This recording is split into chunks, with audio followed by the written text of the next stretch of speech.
MACD is probably one of the most popular technical indicators out there. There are dozens of trading strategies that utilize this tool, and to be honest, some of them are quite successful. But what if I told you that there is an indicator on TradingView that is 10 times better than the old MACD? It works very well for trading forex, stocks and cryptocurrencies, and it perfectly filters out a range market. This indicator is called the Impulse MACD, and in this video you will learn how to use it in your trading to find next level trade entries. But before we add this tool to the chart, let's first understand how a regular old school MACD functions. MACD stands for Moving Average Convergence Divergence. This indicator is a momentum oscillator. It measures both the speed as well as the rise or fall of a stock's price. Essentially, it calculates the difference between an instrument's 26 and 12-day exponential moving averages. In calculating their values, both moving averages use the closing prices of whatever period is measured. On the MACD chart, a 9-period EMA of the MACD itself is also plotted. This line is called the signal line, which acts as a trigger for buy and sell decisions. The MACD is considered the faster line because the points plotted move more than the signal line, which is regarded as the slower line. The MACD histogram is a visual representation of the difference between the MACD and its 9-day EMA. The histogram is positive when the MACD is above its 9-day EMA and negative when the MACD is below its 9-day EMA.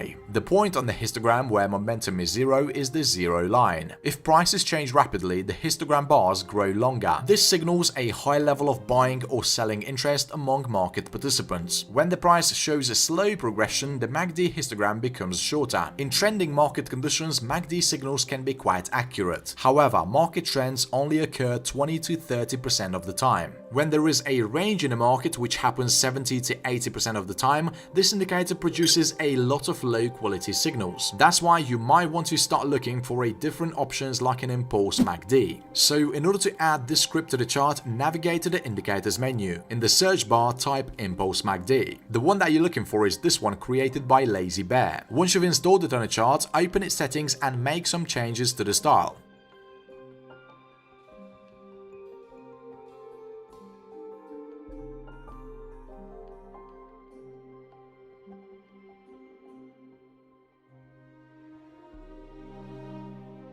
Impulse MACD is a modified MACD formed by filtering out the values in a moving average range, thereby reducing the whipsaw typical in a sideways market. How does that translate into the practice? Well, you see, when the price starts moving sideways, the histogram of the indicator and the line become flat. This way you have full confidence that you should not be opening any trades during this time. There are many ideas on how you can use Impulse MACD in technical analysis. Let me show you one of them. For this strategy, you need to open the indicators again and search for volume-based support and resistance zones. Is this one by Tommy F1001.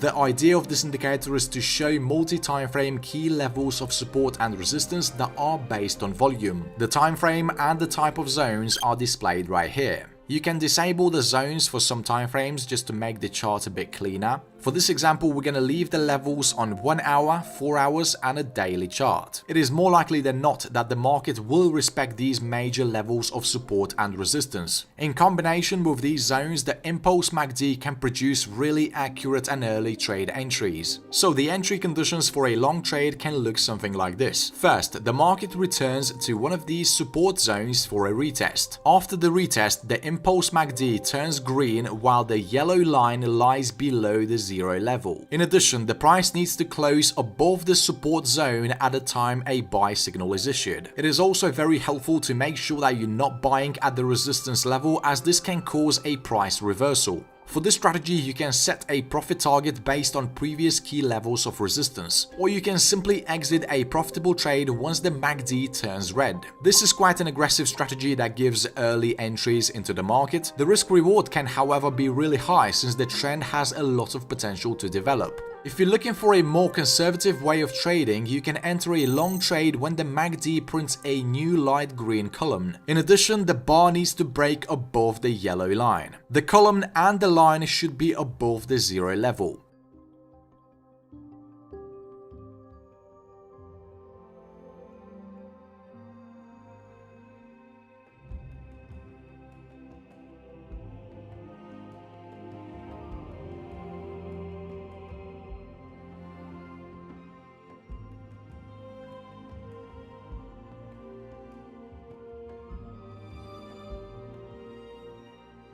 Also pay close attention to the levels of resistance. Buying when the price has already reached them or has already entered them is not advised at all. For sell entries, wait for the market to retest the zone of resistance, and then as soon as the MACD turns orange, that is your entry point. Target the previous level of support.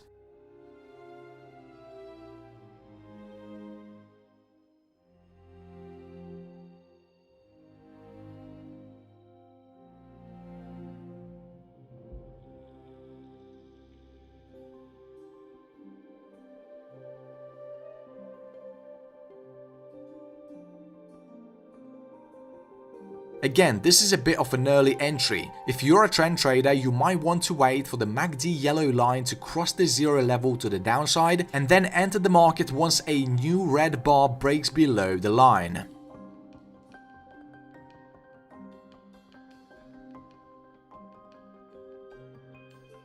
You can also use the impulse MACD as a secondary entry confirmation. For the first confirmation, let's say you use the extreme trend. So in order to make our buy signal more powerful, the MACD column must be light green. In addition, the column must break above the moving average.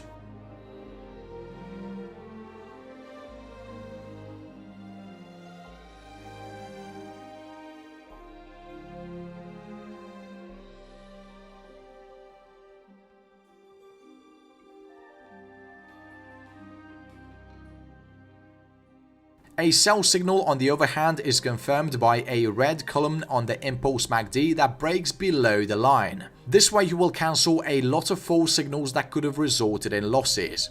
Both of these methods can produce accurate trade entries, and they're certainly better than entries given by an old MACD. You can play with these indicators and create a perfect strategy for yourself. Also, feel free to leave a comment with your ideas and suggestions about the impulse MACD. Thanks for watching, and till next time.